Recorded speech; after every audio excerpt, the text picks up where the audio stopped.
ESPN early power rankings, and number one is the Chiefs. What are your guys' thoughts on that? This is fair. Um, They won a yeah. Super Bowl. I mean, they didn't really lose anyone either, which is a good point on the offense. They haven't lost. I think they lost maybe one starter at most. I feel like if in that scenario, the Chiefs have to be number one here. They could very well be defending champions. I agree with that. How about the Baltimore Ravens at number two? Okay, so the Ravens, they're, I mean, amazing team, but they're kind of a head scratcher because, I mean, sure they can do well in the regular season, but did you not see their playoff performance against Tennessee this year? It was terrible what happened. Bring up a Lamar good Jackson point. this year They still got needs, Lamar Jackson, which is an MVP talent. So, yeah. but Lamar Jackson needs to prove himself this year. He has Marquise Hollywood Brown. He has uh, Mark Ingram on the as a running back. So he has basically all the weapons that he needs. So he should win a playoff game, probably a Super Bowl this year. You're right. All right. I love regular season, but it comes down to the playoffs, which is when the time truly counts to succeed. Now we have the San Fran 49ers. So, what are your guys' thoughts on them being number three? I think it's a smart move.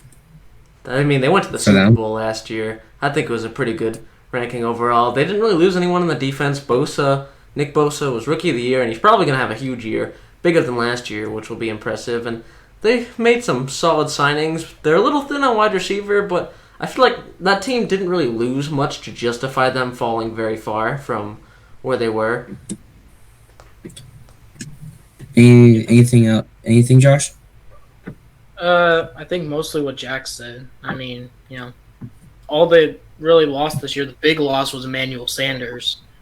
But besides that, nothing really happened. All right, now we have the New Orleans Saints. What are your guys' thoughts on that?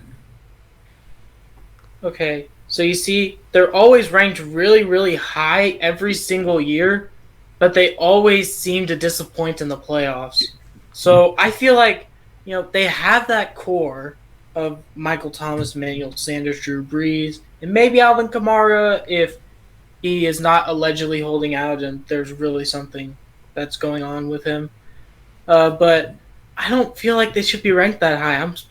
Unpopular opinion, but I'm sorry, they just can't get it done in playoff time. I gotta agree with That you was on good. that one. I see it every year. They're in the playoffs. They have an impressive record. They win their division, but every year they're ending up falling short. 3 years in a row, twice to Minnesota, once to the Rams, and I'll believe it when I see it. I want to see them get to at least a Super Bowl before I can say, okay, I trust this team. And they're running out of time. I mean, Drew Brees isn't getting any younger, and if Kamara's really on his way out, this team could be having some offensive issues with their only true playmaker being Michael Thomas, Emmanuel Sanders. All right, at number 5, there is the Green Bay Packers. I don't think that they should be here. They have no receiver help, and it was just their really good defense that just couldn't deal with the rushing game of the Niners last year. And I don't think they should be up here. I think they should be like number 7 or 6.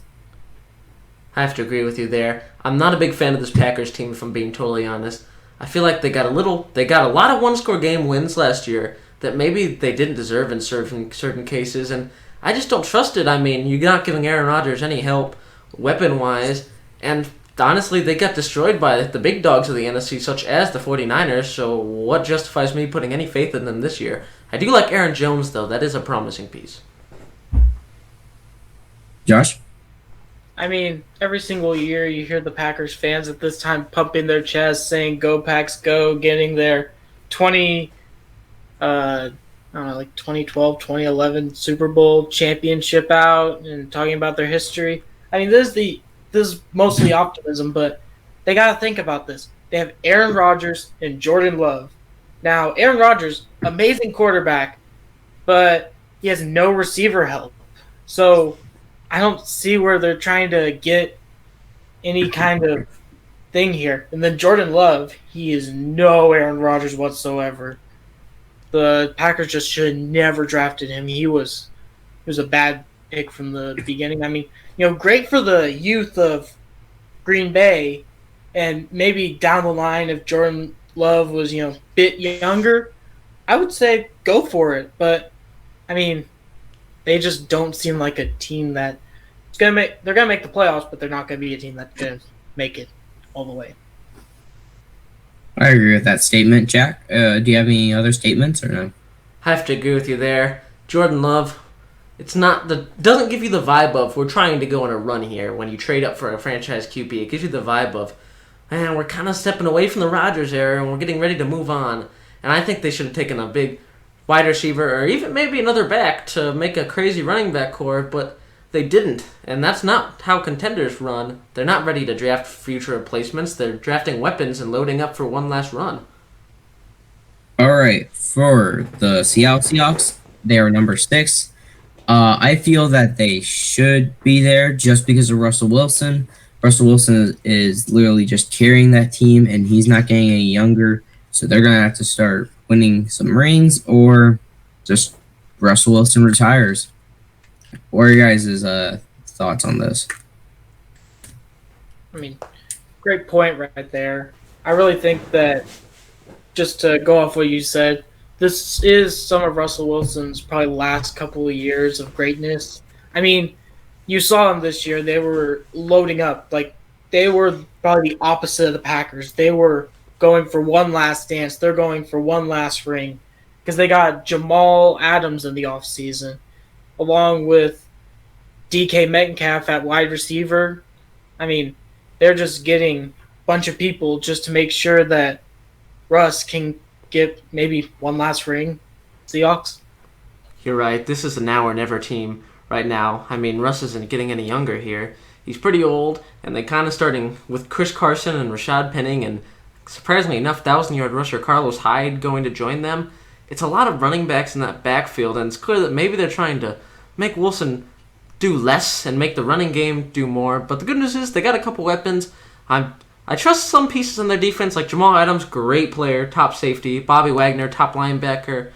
They're more to be desired at certain defensive positions at will, and I'm not a fan of the offensive line. I feel like they haven't done enough to help Russell Wilson, and Russell Wilson's potential hasn't even been seen because we've never seen him with a elite offensive line before.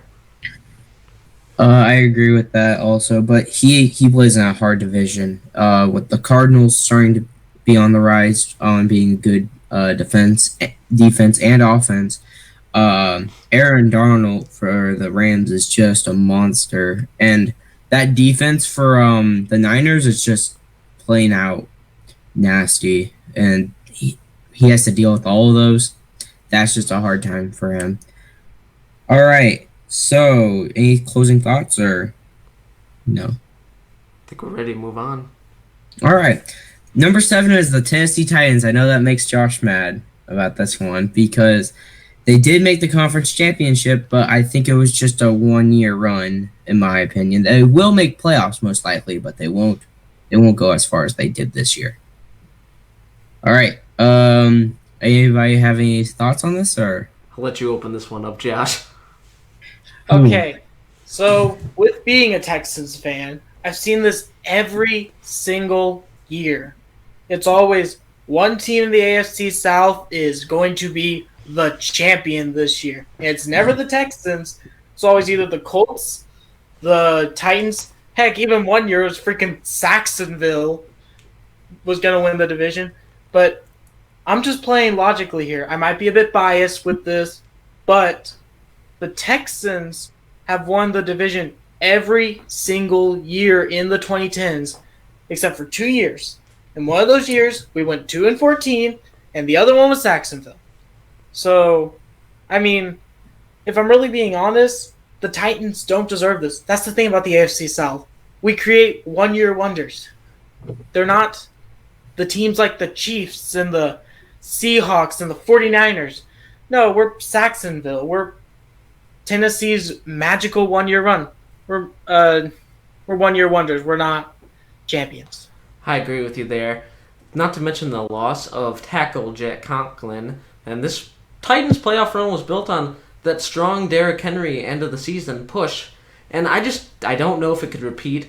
I don't know how good Ryan Tannehill's going to be. I saw him for a year. If he impresses me again this year, I may start to buy in. But I want to see more of this Ryan Tannehill. He didn't play a whole season. I want to see a full season of this elite Ryan Tannehill that we saw. And I want to see a little more out of this team. I mean, they also traded away their Pro Bowl defensive lineman, Jarrell Casey, to the Broncos.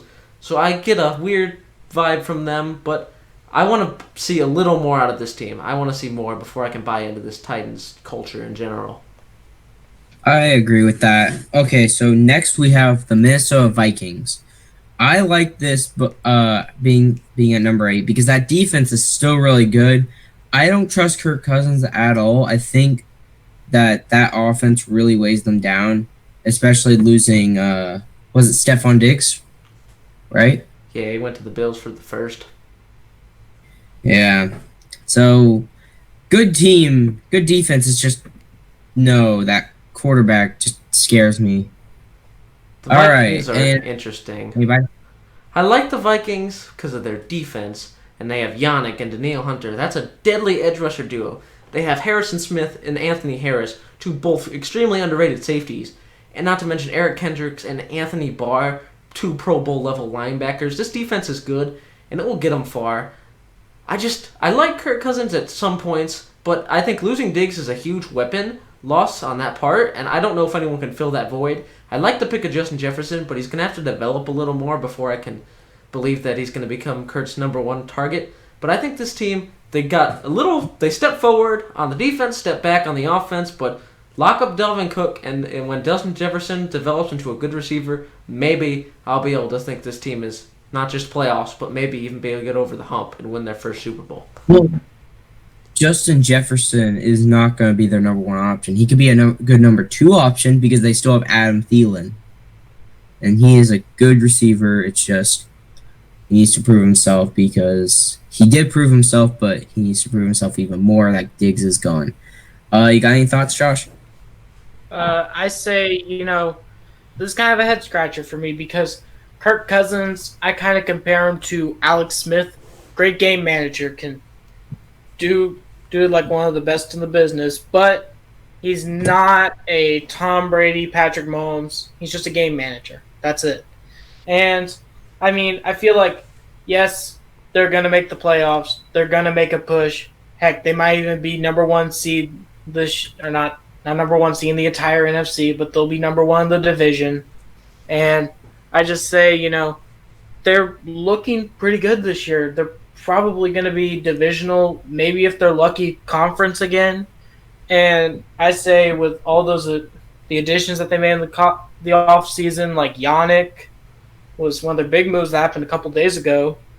So, I mean, this team is pretty good. Also, that kid from Round Rock, Texas, the first ever guy to get drafted to the NFL. I mean, okay. I saw him at Baylor. He looks pretty good, so. Okay. So the next team we got here is what Jack's going to be kind of mad about, but it's the Bills at number 9. I'll open this up to Jack because I know that he'll have a lot to say about this. I don't like this, but I kind of understand it at the same time. I'm not a big Josh Allen guy. I think that they do a lot to help him, but I still don't trust his accuracy. I think he's got a lot of issues, but he could develop into a good QB.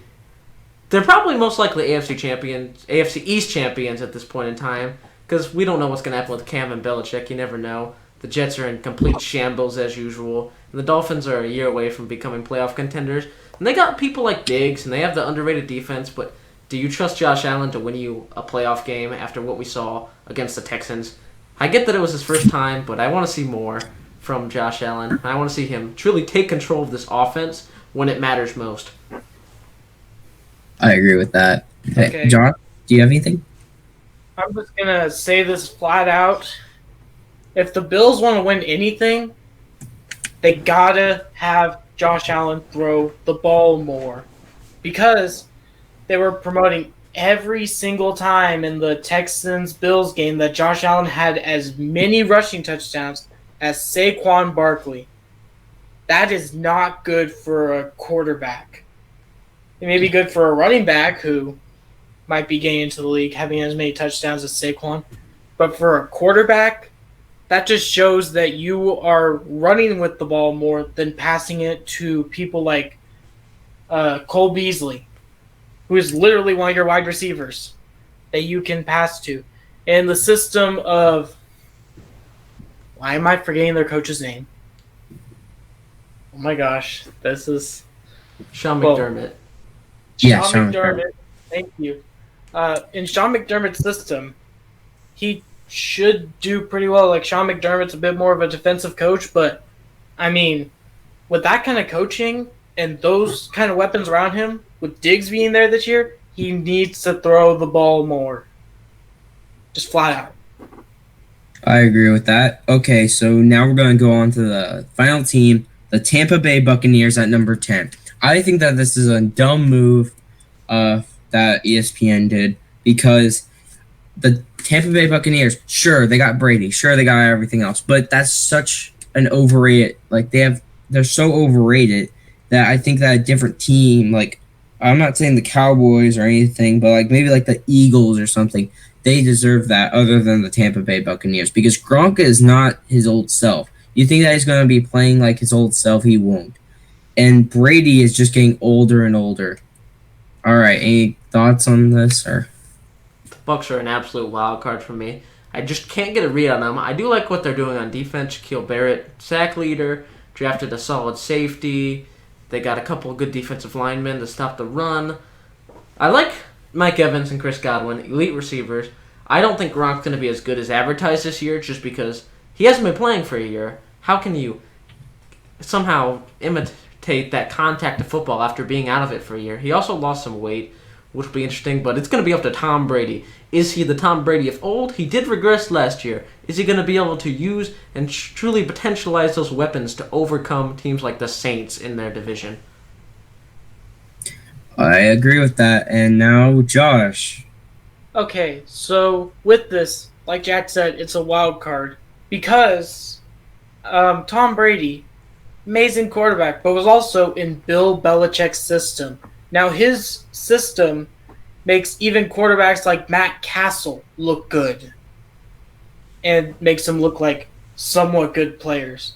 So he's going to have to deal with that. And Gronk, everybody keeps forgetting, he is a glass cannon. He can ball out for a couple weeks, and then all of a sudden, he's injured.